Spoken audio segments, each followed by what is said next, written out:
I know the 49ers ultimately came up short of their goal, but if you look at the season in like a big picture form, the fact they even reached the Super Bowl is just incredible. It started with the question marks around Brock Purdy. He had surgery like a month after the NFC Championship game loss, and people highly doubted he would come back week 1, but he did.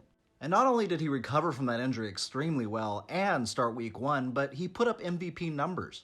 That alone deserves a bunch of respect. You don't have to say he's a top quarterback, you don't have to like him, but that's incredible.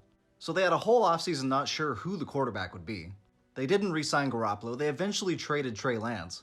Sam Darnold almost started, but you know what? Purdy came back, what a year. They started the season 5-0, they looked unstoppable. Then they lost 3 in a row, but that's mostly because Trent Williams and Debo were hurt, but, they should have won at least 2 of those games. Early on, McKivitz struggled, but he got better. Moody, he struggled, but he got a little better. I think when Debo and Trent Williams were in the lineup for a complete game, they only lost 1 game this year. Well, 2 if you include the Super Bowl. But they did win a game basically without Debo the whole time against the Packers in the divisional.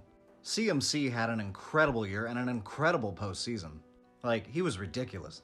He was also in the MVP running for most of the year. And then there's Steve Wilks. He had to come from the booth to the field, which really helped the team.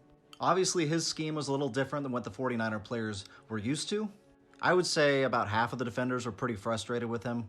But a great thing about Steve Wilks is he's so good at coaching defensive backs, and Mooney Ward and Lenore and Ambry Thomas, they all had really good years. So did Huff and Brown. Brown was a rookie, so thank you, Wilks, for helping out our DBs and helping them out to grow.